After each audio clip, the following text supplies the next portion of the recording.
Kim Woo-jin, développeur local au nerf mis à rude épreuve, s'échinait à corriger les derniers bugs d'un jeu sur lequel il travaillait depuis des mois.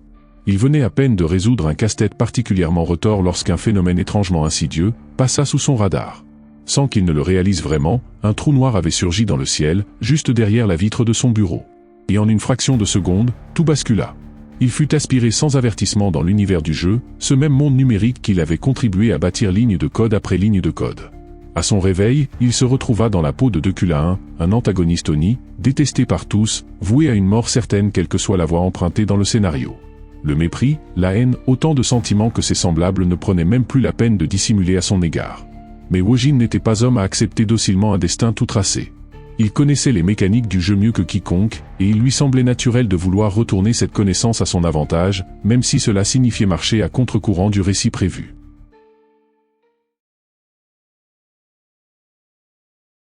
Dans ce monde artificiel, un homme blessé à mort défiait encore le destin. Il déclarait avec un sourire teinté de défi que si cette femme voulait vraiment l'achever, elle n'avait qu'à tourner cette lame déjà fichée dans sa poitrine. Elle ne répondit rien, mais ses doigts se refermèrent sur la garde de l'épée.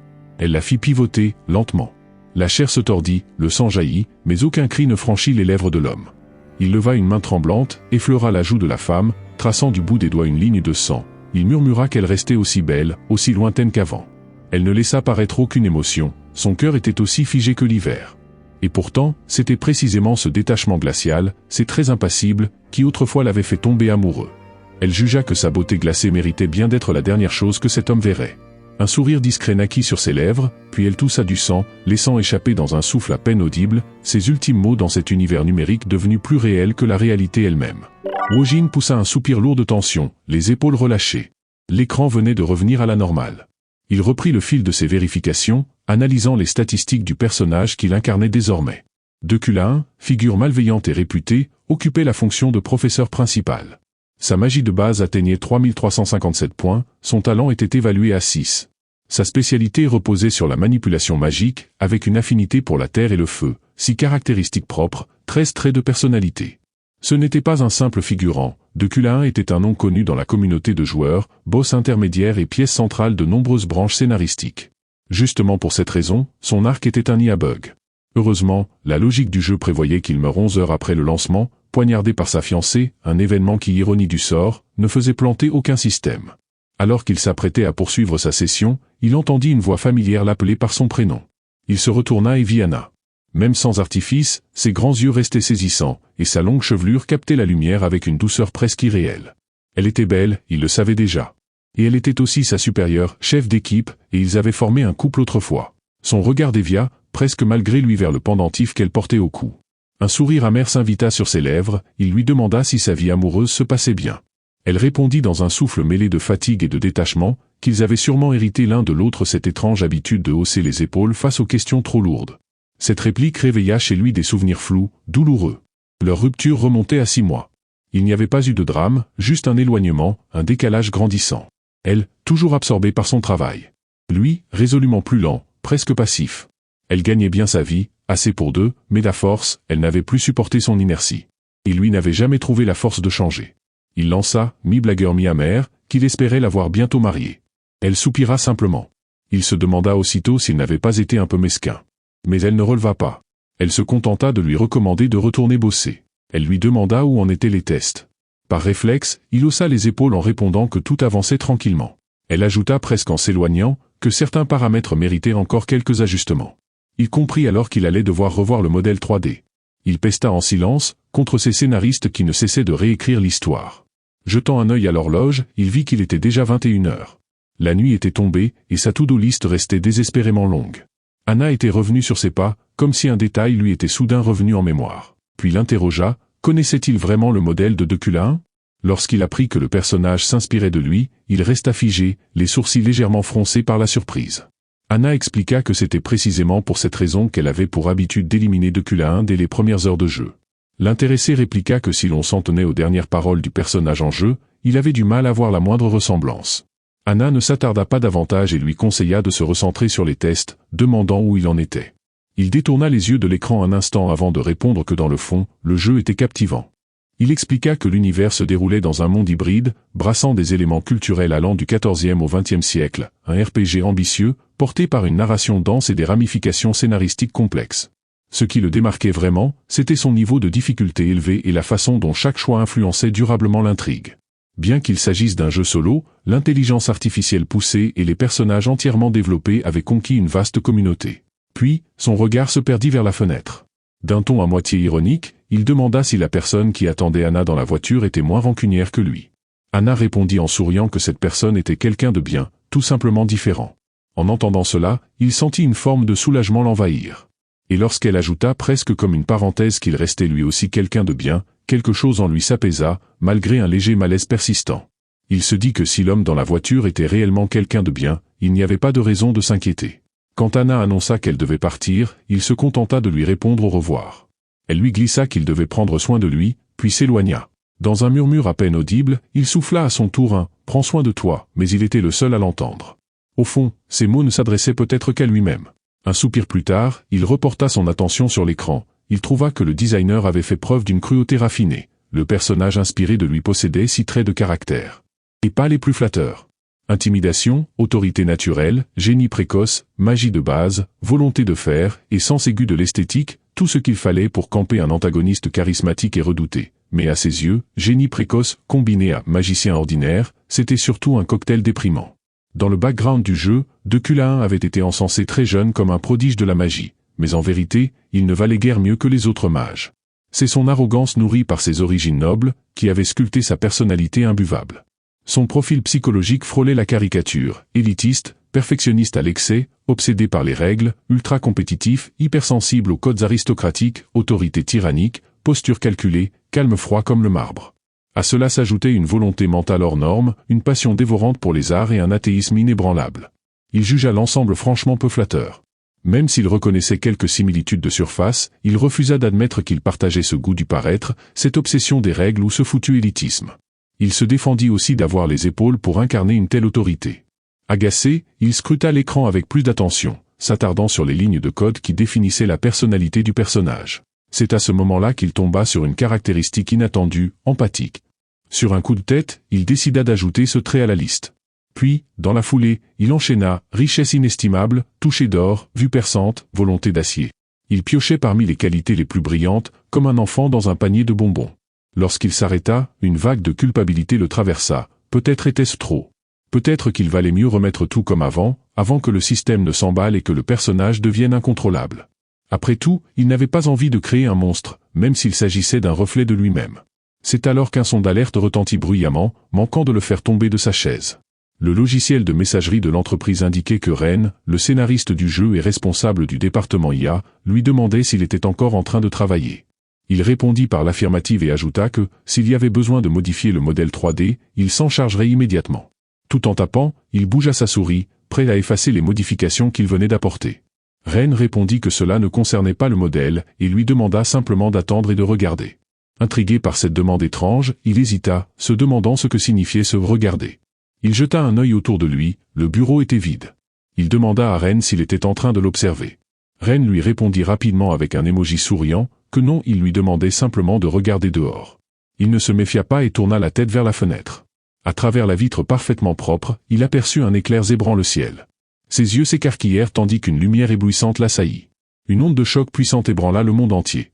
L'intensité de la lumière plongea le bureau dans l'obscurité, et le grondement du tonnerre résonna dans ses oreilles avec une violence inouïe. Après cela, il ne se souvint plus de rien. Yeriel ouvrit violemment la porte de la chambre et jeta un regard furieux à Decula 1, toujours allongé sur le lit. Son visage exprimait une colère profonde, et elle cria qu'il devait se lever immédiatement, qu'il comptait dormir encore combien de temps, et comment il pouvait aller aussi bien. Cela faisait déjà plusieurs jours qu'il avait pris possession de ce corps, mais il avait encore la sensation d'être plongé dans un rêve. Yeriel accusa Decula 1 de s'être enfermé à cause d'une femme, et lui demanda combien de temps il comptait encore continuer ainsi. Elle l'avertit que son attitude risquait de couvrir leur famille de honte. Elle précisa qu'elle avait déposé les documents là, et ajouta que s'il ne voulait pas se faire renvoyer, il ferait mieux de se lever et de se remettre au travail.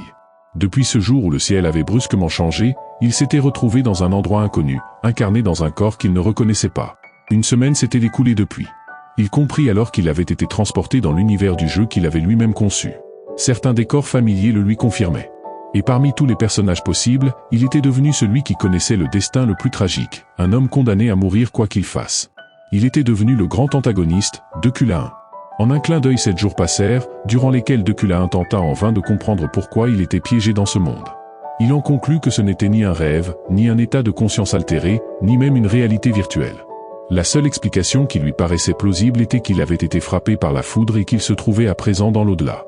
Quoi qu'il en soit, il était devenu ce personnage conçu à partir de son propre modèle. Decula 1 von Graham Ucklén était un boss de milieu de jeu, peu importaient les choix du joueur, il finissait toujours par le rencontrer. Il représentait l'ennemi juré des parents ou des êtres chers de nombreux autres personnages et se retrouvait au cœur de multiples intrigues. Il ne comprenait pas pourquoi il avait hérité d'un rôle aussi emblématique et malveillant. Le problème principal selon lui, était qu'il ignorait à quelle phase du jeu il se trouvait. Il ne connaissait que sa réserve totale de mana, mais ignorait complètement comment l'utiliser. Dans son état actuel, il n'était pas en mesure de se défendre, il n'exagérait pas. Pendant le développement du jeu, auquel il avait lui-même participé, tous les employés avaient testé le scénario plus d'1 millier de fois. Decula 1 ne survivait que dans une seule configuration. Il avait été conçu comme un antagoniste voué à disparaître, son unique mission étant de remplir son rôle de boss intermédiaire jusqu'à sa défaite. La jeune fille qui avait laissé ses documents à son chevet était sa demi-sœur paternelle. En son absence, c'était elle qui détenait le véritable pouvoir au sein de la famille Ucklén.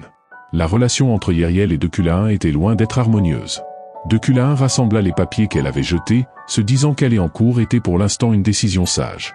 Dans son champ de vision, il aperçut des notifications clignotantes, objectif principal, survivre, mission secondaire, devenir une figure essentielle du jeu, enseignement activé, crédit de monnaie augmenté de 0,5. Ces phrases absurdes venaient du système, et puisqu'Yriel faisait partie des dangers susceptibles de lui coûter la vie, il estima qu'il était effectivement temps d'agir. La monnaie stockée quant à elle, était aussi cruciale dans le jeu que dans sa situation actuelle. Par chance, les connaissances, l'attitude ou l'expérience requise pour l'enseignement ne lui posaient aucun problème, car ce corps possédait à présent le trait empathique. Ce trait conférait à son porteur la capacité de comprendre toute chose, il suffisait de consommer du mana pour l'activer. Avant de devenir Decula 1, il lui avait attribué cette caractéristique dans l'espoir qu'il puisse au moins ressentir un peu de compassion. Ce trait qui n'apparaissait normalement qu'en fin de partie, devait bien cacher une fonction secrète. Il décida alors d'aller prendre une douche. La salle de bain et les vêtements lui étaient étrangers, mais leur utilisation lui semblait étonnamment naturelle. Son ancien lui aurait trouvé ces vêtements trop extravagants. À présent, il les jugeait simplement élégants. Tout semblait confortable, et cela aussi, sous l'influence du charisme, de la prestance et du sens esthétique propre à Decula 1, tout dans l'environnement confirmait que ce corps lui appartenait bel et bien. En réalité, il lui était devenu impossible d'enfreindre les normes de bienséance que ce corps semblait exiger. Même ce que Wojin aurait trouvé embarrassant paraissait désormais tout à fait naturel. Par la suite, Decula 1 marcha d'un pas singulier, à la fois gracieux et régulier. Ses longues jambes se déplaçaient avec fluidité, conférant à sa démarche une dignité remarquable. Il s'arrêta devant une voiture stationnée dans le jardin. Ce véhicule qui évoquait un modèle ancien de l'ère moderne, symbolisait la richesse dans ce monde. Decula 1 ordonna au serviteur de démarrer. Decula 1 aperçut une silhouette menue et charmante, assise à l'intérieur. Sous une cape à capuche se dévoilait un visage séduisant mais figé, empreint de raideur. La personne visiblement tendue, lui tendit une liasse de documents en le saluant poliment. Elle lui demanda si son après-midi se passait bien. Decula 1 voulut savoir si elle était magicienne. Elle répondit qu'elle étudiait sous sa direction depuis 3 ans. Il déclara qu'il plaisantait, accompagnant ses paroles d'un sourire élégant. En consultant les documents, il s'attendait à y trouver des éléments relatifs au cours, mais découvrit finalement un script complet détaillant chaque instant de la leçon, du début à la fin. Il savait que Decula 1 ne préparait jamais ses cours lui-même, préférant miser sur son apparence. Ce script tombait donc à point nommé. Il estima que le travail était bien fait, ce qui surprit la jeune magicienne.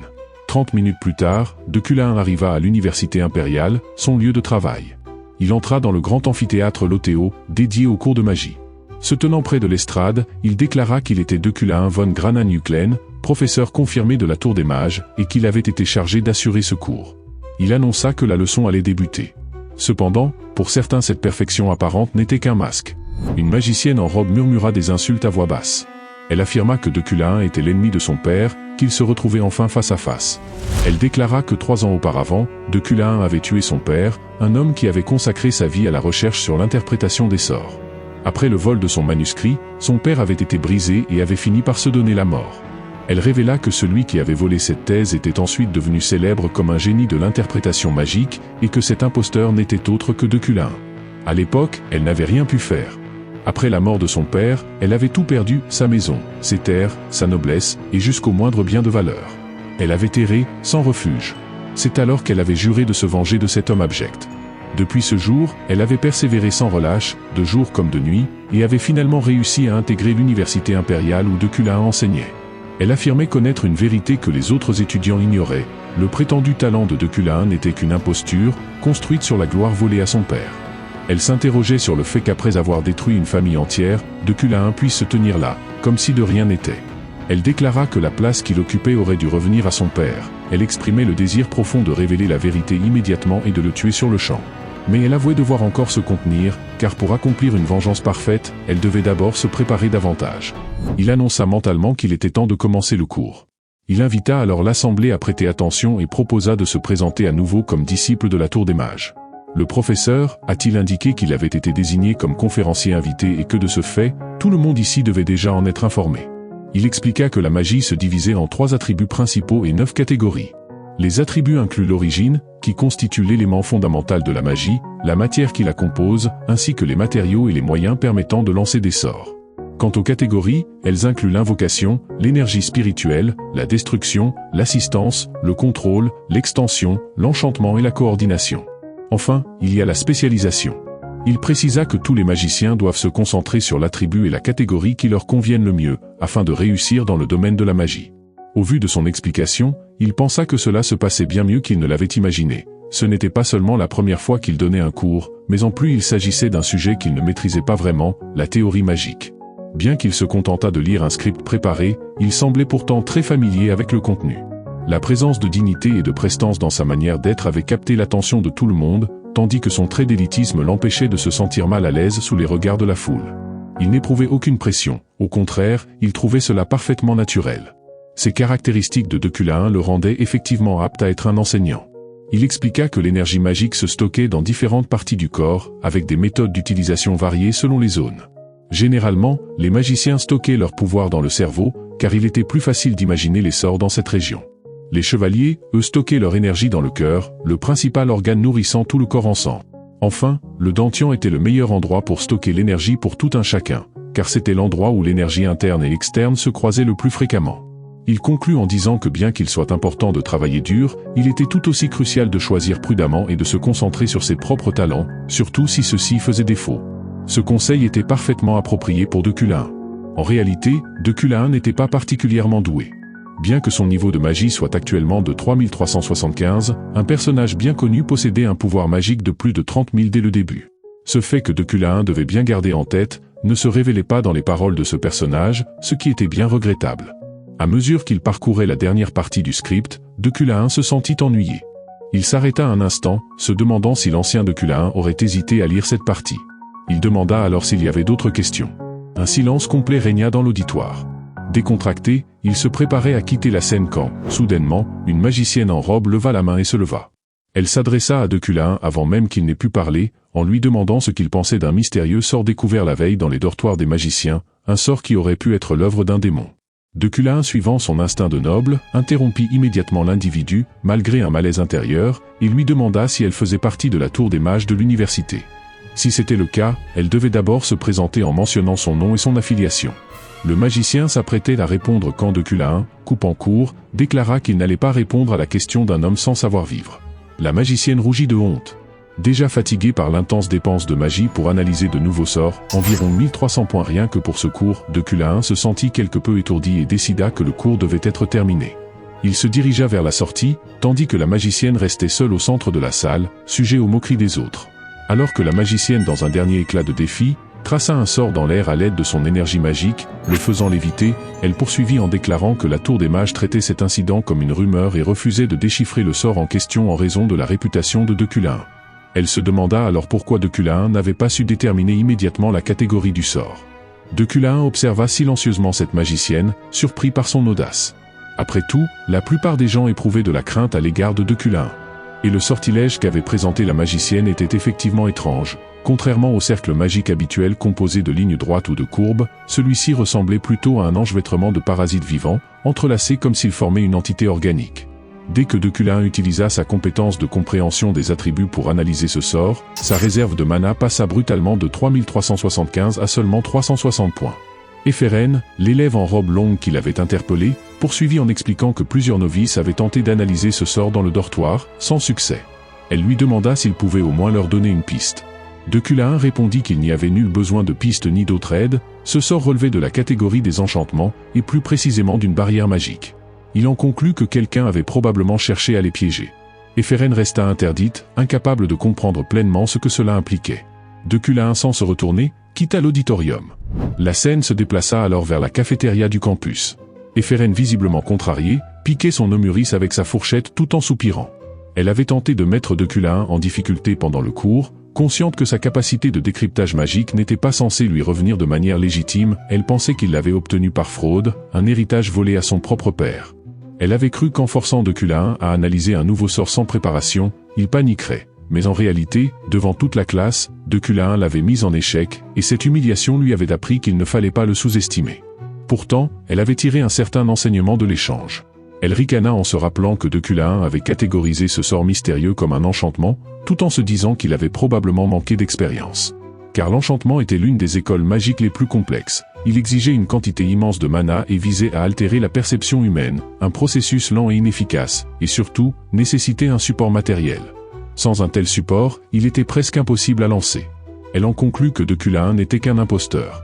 C'est alors qu'un camarade de première année, qu'elle avait rencontré lors de la formation d'initiation des nouveaux mages, s'approcha d'elle en l'appelant. Il la remercia chaleureusement d'avoir permis de percer le mystère du sort qui avait été trouvé la veille devant la porte du dortoir. Éphérène, déconcertée, répondit qu'elle n'y était pour rien. Le camarade affirma que lorsqu'ils avaient reconstruit le sort en supposant qu'il s'agissait d'une barrière, tout concordait parfaitement. Il s'émerveilla de la perspicacité de Deculain, se demandant comment il avait pu deviner qu'il s'agissait d'un enchantement sans aucun support magique. Éphérène en resta sans voix.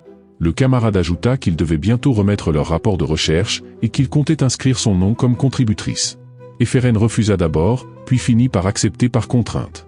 Elle se convainquit que Deculain avait simplement eu de la chance et que sa réponse correcte relevait du hasard. Mais malgré cela, la réputation de Deculain venait encore de croître.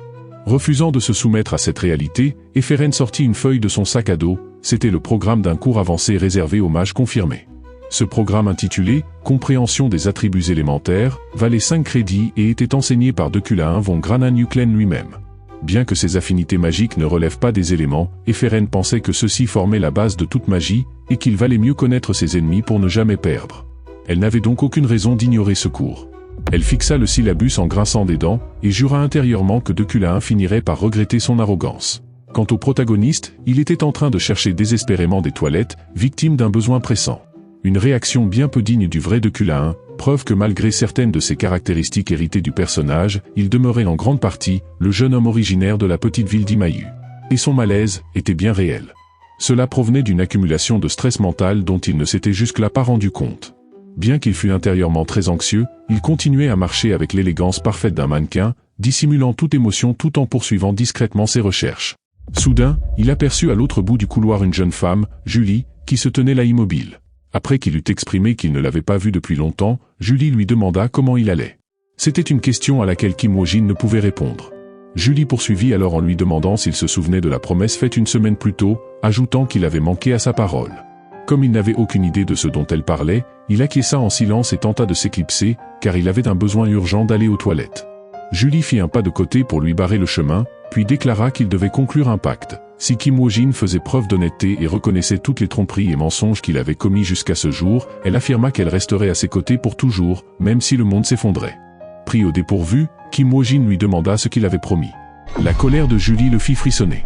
Conformément au code de bienséance des nobles, il se retrouva dans une situation gênante, ressentant des démangeaisons et une chaleur insupportable, mais ne pouvant se gratter.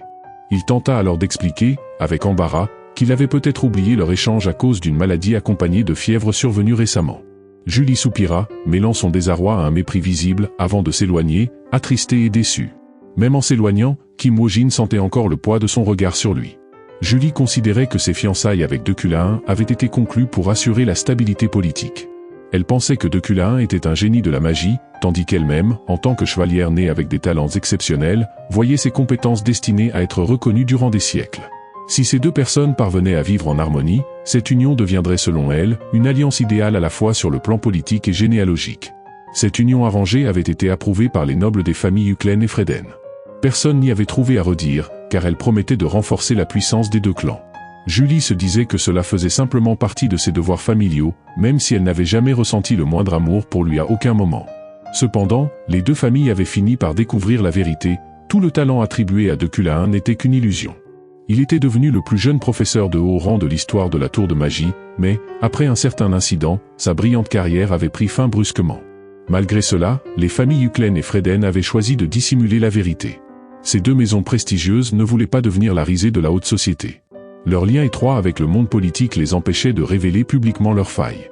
Julie néanmoins, se disait qu'elle ne pouvait pas pardonner cela.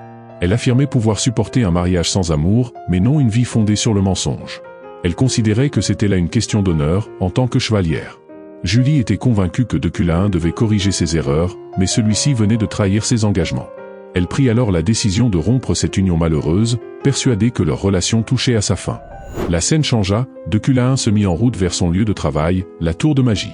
Il fallait préciser que dans ce monde, l'université la plus prestigieuse était l'université impériale, et que la tour de magie en était l'institution la plus réputée.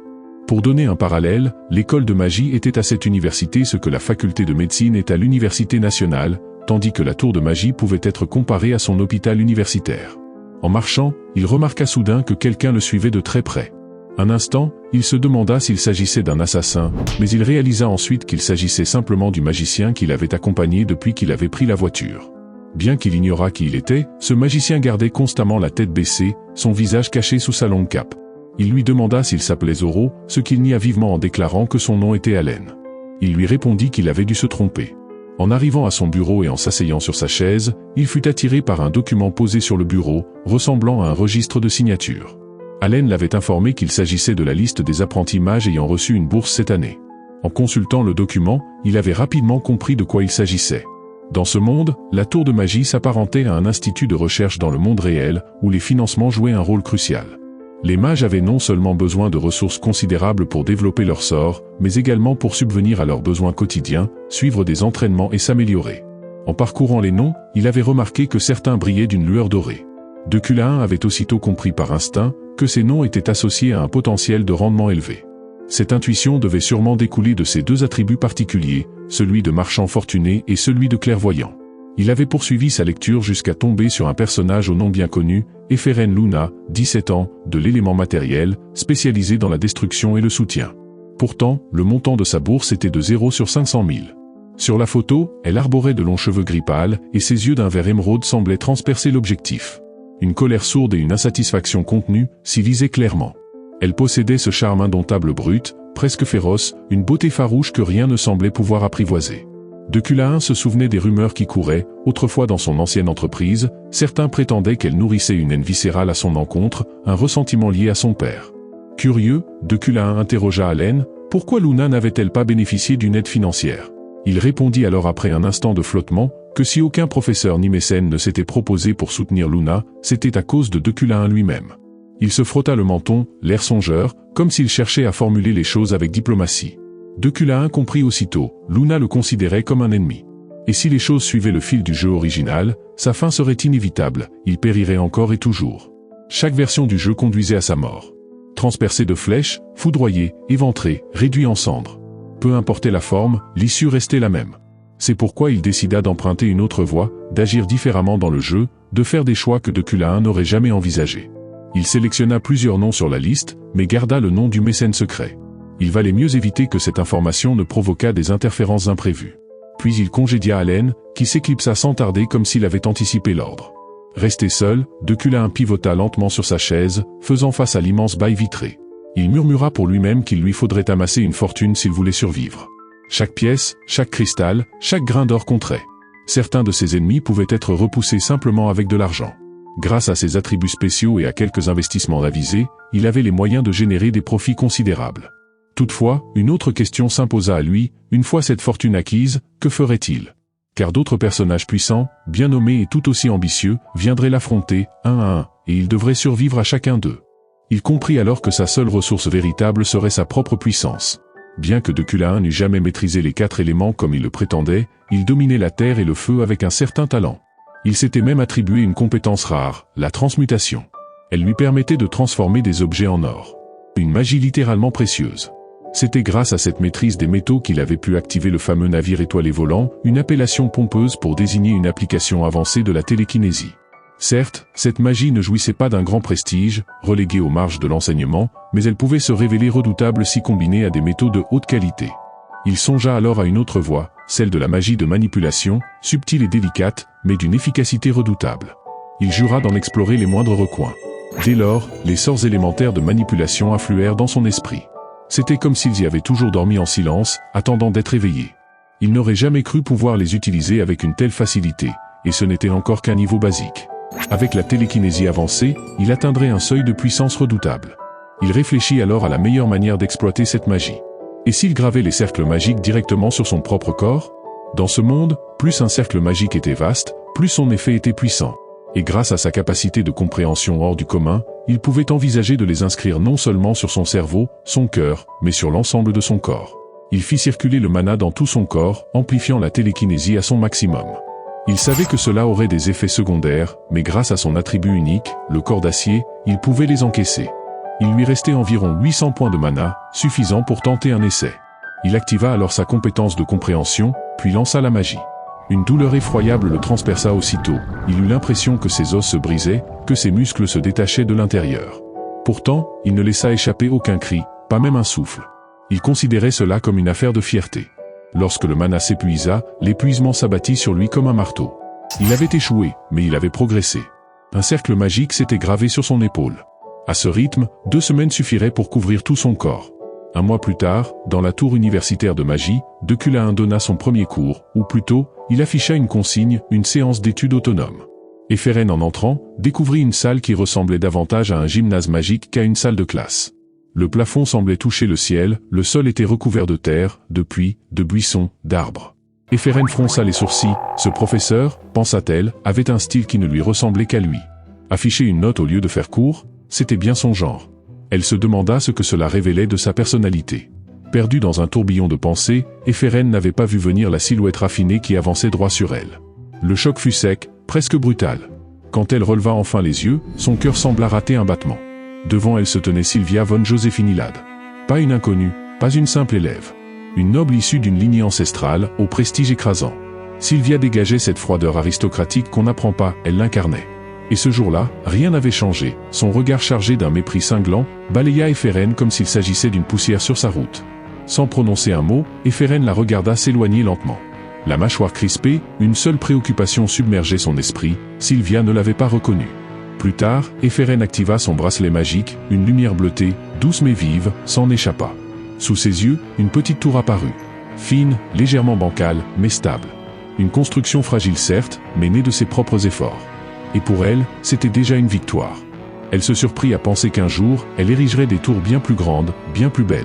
Mais l'instant de fierté fut de courte durée, comme un mauvais rêve qu'on croyait enfoui, un souvenir refit surface. 10 ans plus tôt, elle n'avait pas encore 8 ans.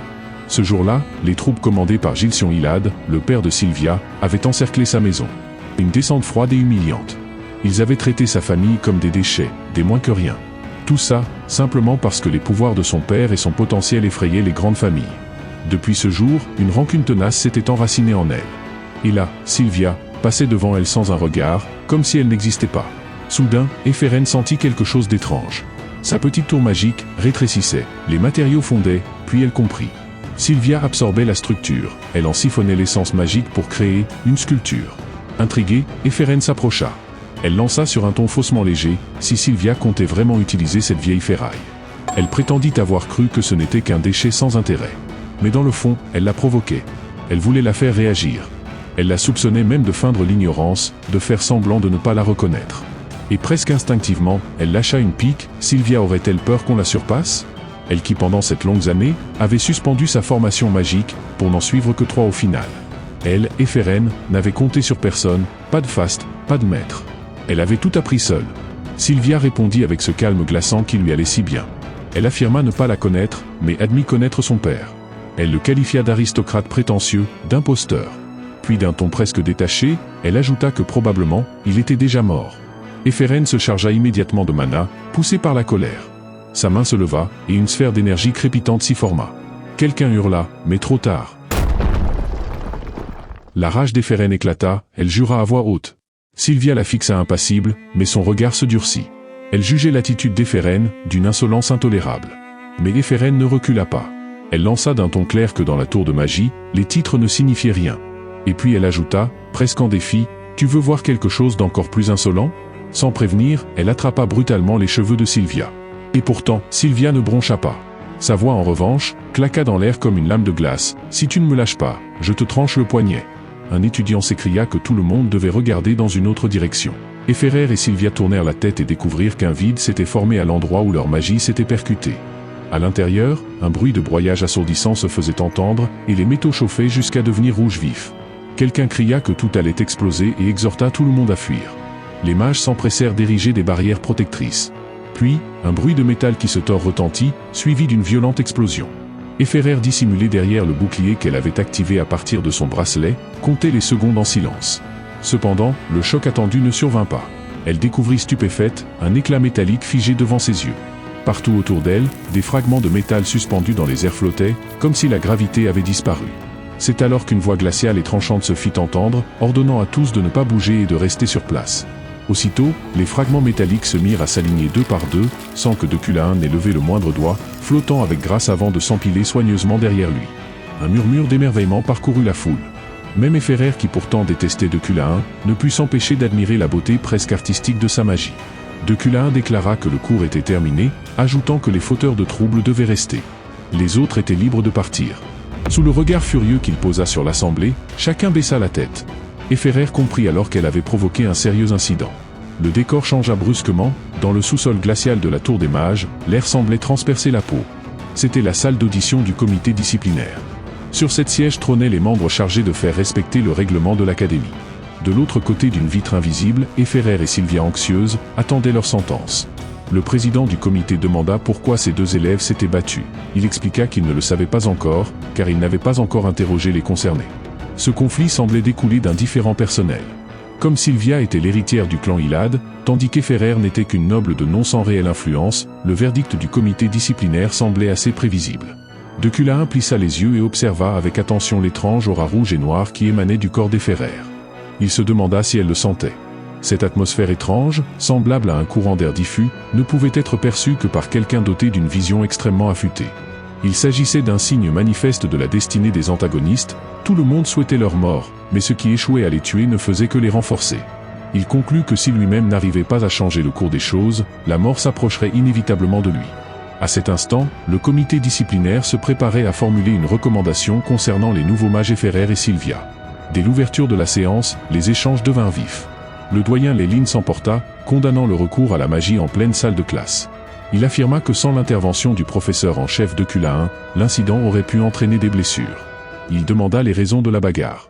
Efferer jeta un regard en coin à Sylvia, insinuant que cette dernière avait insulté son père. Mais avec Deculain assis à côté de Léline, Efferer se refusa à dire quoi que ce soit. Même si Deculain n'avait pas été là, elle n'aurait pas voulu évoquer son père ni utiliser cet affront comme excuse pour échapper à une punition. Elle estima que cela n'était pas une raison valable pour se défendre. Face à ce silence, Léline entra dans une colère intense, il demanda à Efferer si elle se moquait de lui, puis insinua que c'était par jalousie qu'elle avait déclenché la bagarre. Efferer garda le silence, la tête baissée. Léline se tourna alors vers Sylvia pour lui demander sa version des faits. Sylvia déclara que tout s'était déroulé en classe. Elle avait abîmé par mégarde le devoir d'Efferer, ce qui avait provoqué cette dispute. Après avoir entendu cela, Léline reprocha à Efferer d'avoir causé tant de tumulte pour une broutille. Il ajouta qu'elle n'était qu'une inconnue sans importance, probablement incapable de maîtriser ses émotions. Efferer serra alors les poings, sentant un goût métallique envahir sa bouche. Le président du comité se tourna ensuite vers Deculain pour connaître son avis, puisqu'il s'agissait de son cours. Le regard de Deculain traversa la vitre et se posa sur Efferer, faisant accélérer les battements de son cœur. Elle ne put que s'en remettre au destin. Contre toute attente, Deculain ne s'adressa pas à elle, mais interrogea plutôt Sylvia, lui demandant si elle ne portait pas une part de responsabilité dans cette affaire. Efferer en resta stupéfaite. Elle s'attendait à ce que Deculain déverse sa colère sur elle, mais ce fut Sylvia qu'il questionna.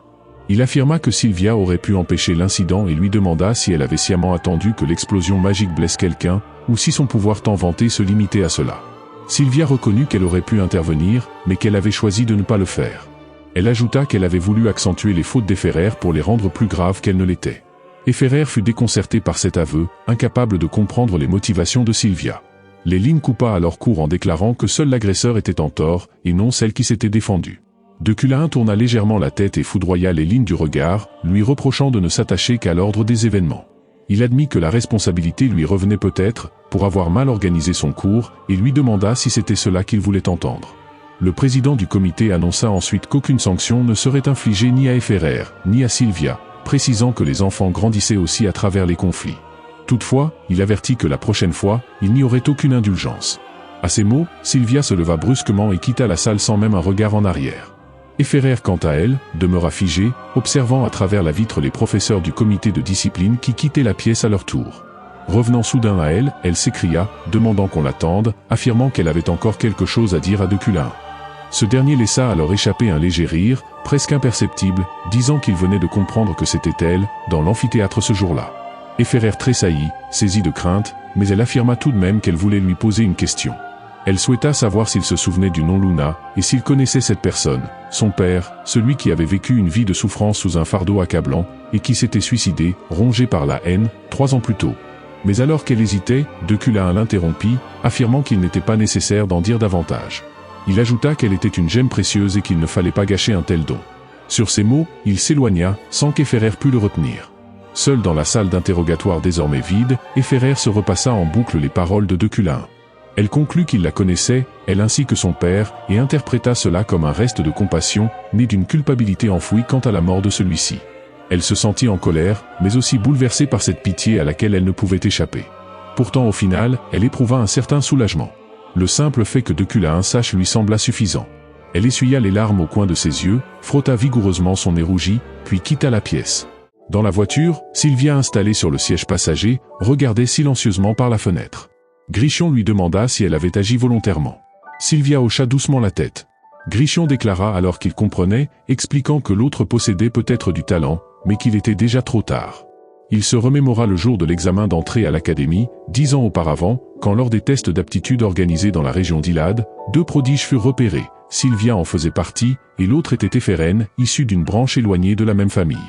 Leur talent exceptionnel suscita une rivalité féroce. Atteindre le sommet de la magie, celui des archimages, signifiait approcher l'immortalité, une élévation telle que même l'empereur ne pouvait se permettre de les provoquer.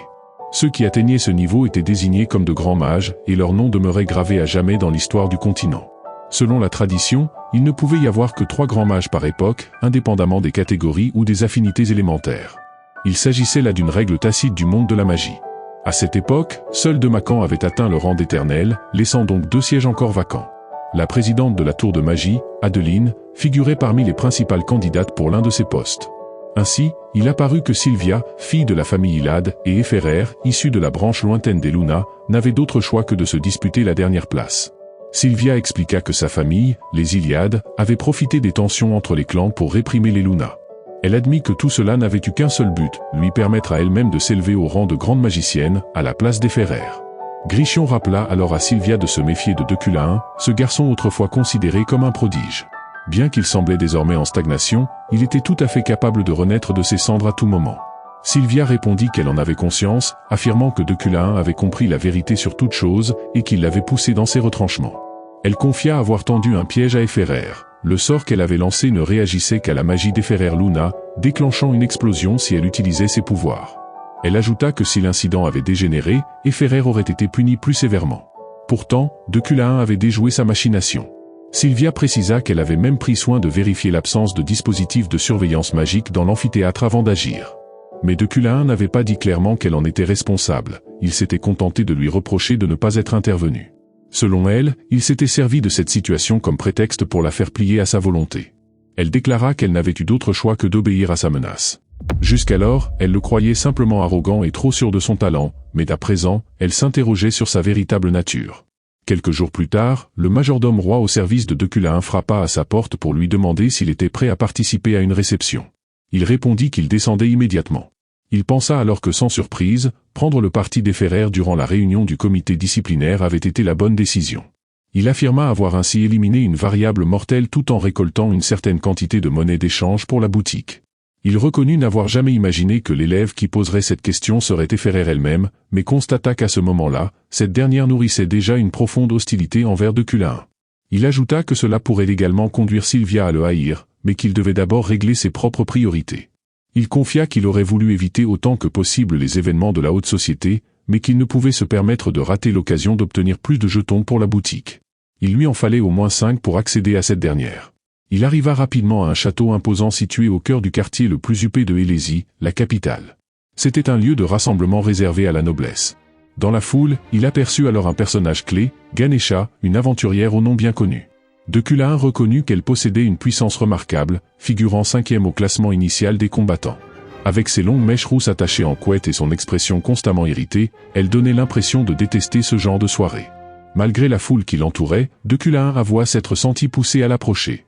Mais alors qu'il s'apprêtait à aller vers Ganesha, quelqu'un lui barra la route. Il décrivit cette personne comme dotée d'une voix terriblement affectée et d'un parfum si fort qu'il en devenait entêtant. Il s'agissait d'un homme aux cheveux blonds et aux yeux bleus, au visage séduisant. Bien qu'il fût plus petit que lui, il dégageait une puissante aura magique. De Culaain reconnut alors ce garçon, il s'agissait d'Ielm, avec qui il avait autrefois entretenu des liens étroits, avant que De Culaain n'obtienne le titre de professeur titulaire. Après avoir pris son poste, il avait commencé ouvertement à nourrir de la rancune envers De Culaain. Ielm s'approcha de lui, le salua en affirmant que cela faisait longtemps et lui demanda des nouvelles de ses recherches et de son enseignement. Il mentionna qu'il avait entendu dire que sa première leçon avait bien été accueillie.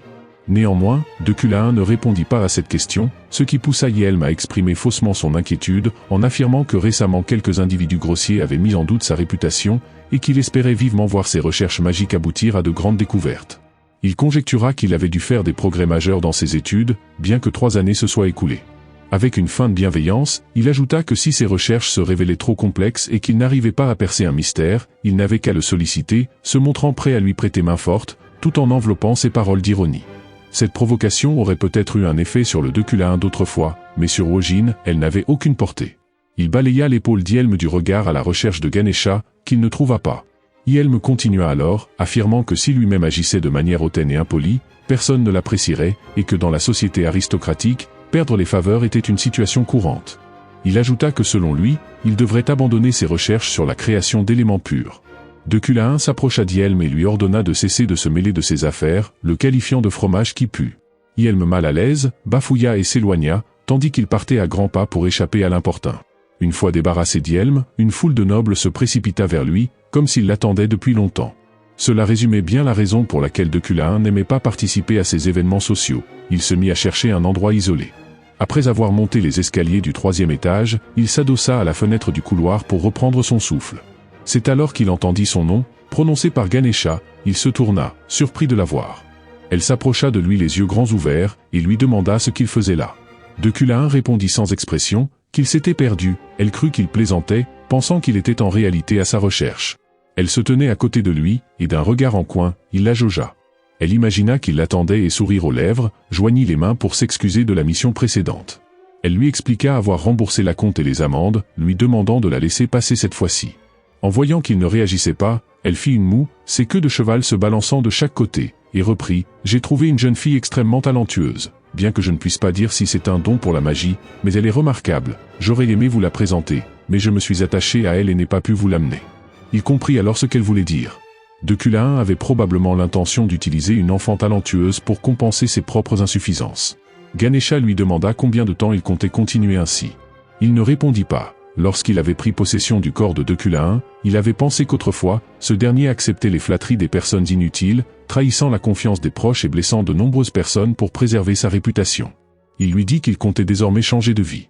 Ganesha parut surpris, pensant qu'il avait l'intention d'envoyer quelqu'un pour la tuer, et ajouta qu'elle était venue par curiosité, se demandant pourquoi il n'avait pas envoyé d'assassin à ses trousses.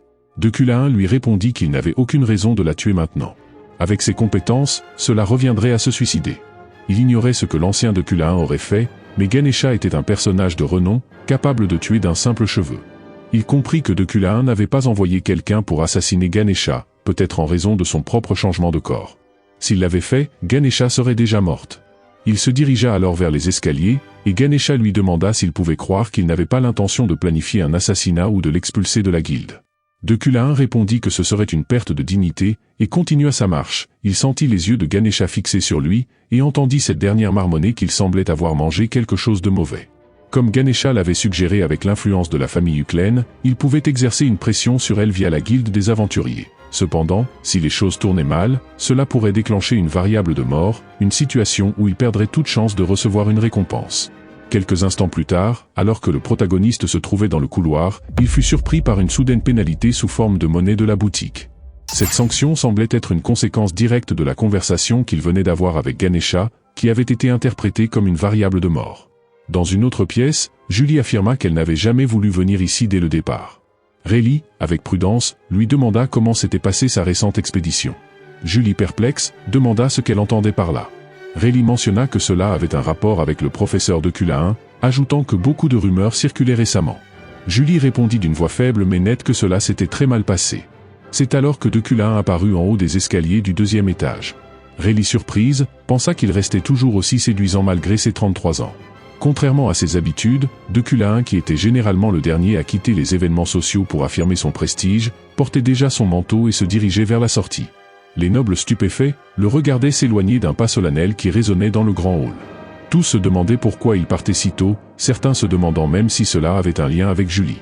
À cet instant, il fut indiqué que la mission secondaire était achevée, participer à l'événement social de la fleur du Nouvel An. Récompense, plus 0,5 pièces de monnaie du magasin. La monnaie actuelle s'élevait désormais à 4,5 pièces.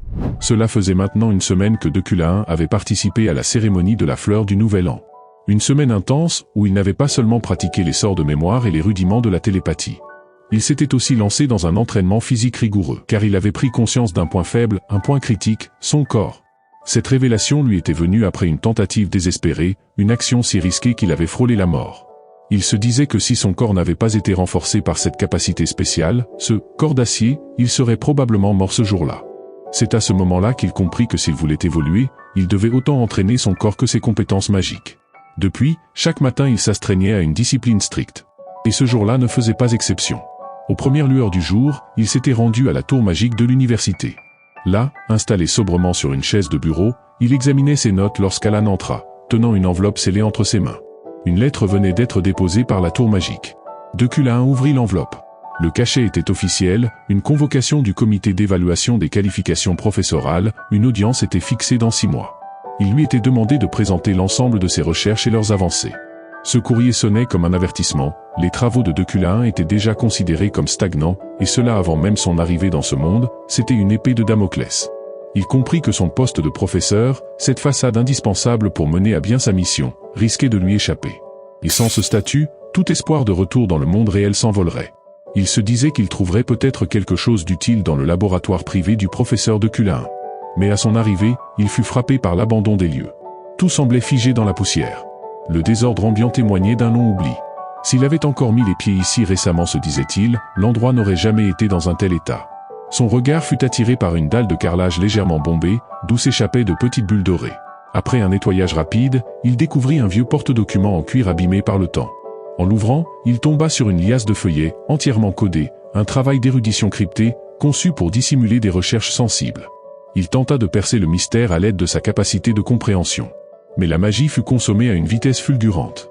Et soudain, une lumière dorée jaillit des pages. Une lumière intense, presque vivante. Ces deux attributs réagirent aussitôt, sa vision magique et son sens de la richesse se mirent à vibrer. Ce qu'il tenait entre les mains, il le comprit, était d'une valeur exceptionnelle. Mais l'œuvre était incomplète. Des pages arrachées, des passages manquants, des segments entiers de la théorie semblaient erronés. Pourtant, cette réaction si intense ne trompait pas, il avait mis la main sur un travail hors du commun. Dans un coin du porte-document, un vieux médaillon attira son regard. À l'intérieur, une photo ternie montrait un père et sa fille. Il reconnut immédiatement Luna. Il comprit alors, peut-être que cette recherche et ce lien familial expliquaient la rancune que Luna nourrissait à son égard. Une vague d'émotions contradictoires le traversa, mélancolie, regret, peut-être même un soupçon de culpabilité. Il se fit alors une promesse, il mènerait cette recherche à son terme, affinerait la thèse, et en partagerait les fruits avec tous ceux qui y avaient contribué. Il rangea les documents et le médaillon dans son sac, puis quitta le laboratoire sans un mot. Pendant ce temps, dans le café du campus, une bande d'étudiants récemment admis discutait autour de boissons encore fumantes. Julia, visiblement agacée, soulignait que leur promotion ne comptait que 30 élèves, et qu'il n'y avait aucune cohésion. À ses yeux, ce manque d'unité finirait par provoquer des injustices. Elle se tourna alors vers Eferen et lui demanda si elle voulait se joindre à leur groupe. Eferen, surprise par cette invitation directe, sembla d'abord hésiter, presque sur le point de refuser. Julia, visiblement déterminée, reposa bruyamment sa tasse sur la table. Elle insista, rappelant qu'Eferen avait eu le cran de tenir tête à Sylvia, une noble influente. Eferen esquissa un sourire un peu amer. Depuis cette altercation, la rumeur avait couru, on l'avait même désignée malgré elle comme porte-parole des élèves issus du peuple. Ferry, un peu plus discret, murmura qu'il fallait un professeur référent pour créer un club officiel, et que la plupart d'entre eux n'aimaient pas les regroupements étudiants. Julia hocha la tête, reconnaissant la difficulté. Leur projet de fonder un club pour les élèves non nobles se heurtait à l'indifférence, voire l'hostilité, des enseignants. Ferry proposa alors de s'adresser au professeur Lelling.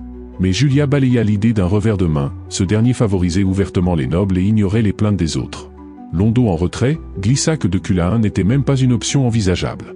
Eferen, nerveuse, pria intérieurement pour qu'il ne pousse pas l'idée plus loin.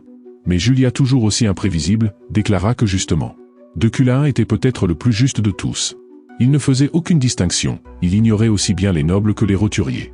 Et cette indifférence, selon elle, c'était une forme d'équité. Eferen voulut s'éclipser, ses camarades, persuadés que Deculain lui portait une certaine sympathie depuis qu'il l'avait aidé une fois, l'encouragèrent à aller lui demander son appui.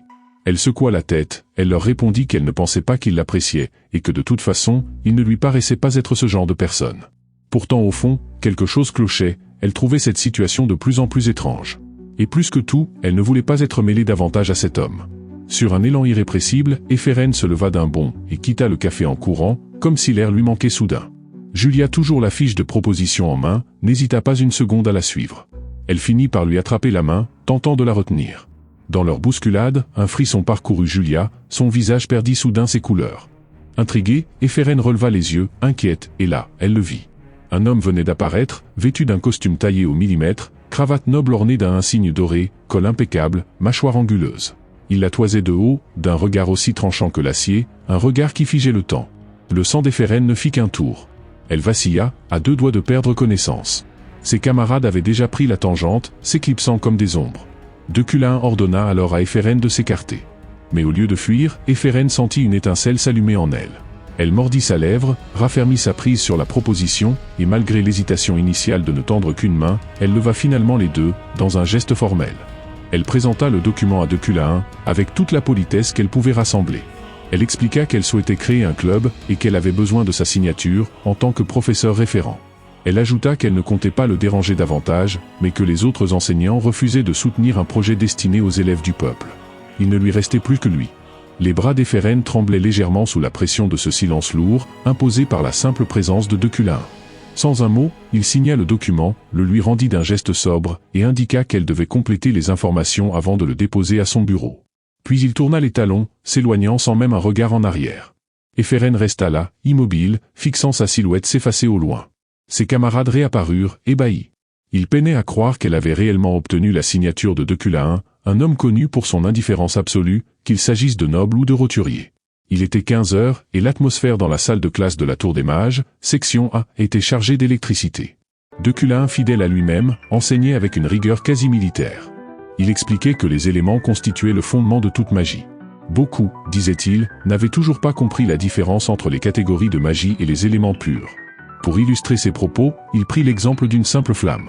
Mais dès lors qu'on utilisait cette flamme dans un sort offensif, cela devenait de la magie élémentaire. Il annonça ensuite qu'il allait enseigner un sort à toute la classe. Un claquement de doigts suffit, la pièce s'assombrit instantanément. Dans cette obscurité, une flamme apparut, vive, pure, presque vivante. Ce sort, déclara-t-il, était l'un des plus difficiles à maîtriser. C'était une démonstration réelle, ambitieuse, de manipulation magique. Il affirmait que cette méthode, brillante et novatrice, élargissait la compréhension des arcanes, même pour les plus doués, comme Sylvia, dont les talents innés l'avaient dispensé du plaisir d'apprendre par l'effort. Il poursuivit en montrant un cercle magique classique, utilisé pour invoquer de l'eau. Mais en y intégrant certaines lignes du cercle de feu, quelque chose d'étonnant se produisit. Le feu semblait couler, comme de l'eau, un phénomène presque impossible à croire. Il insista, cette leçon regorgeait de théories condensées.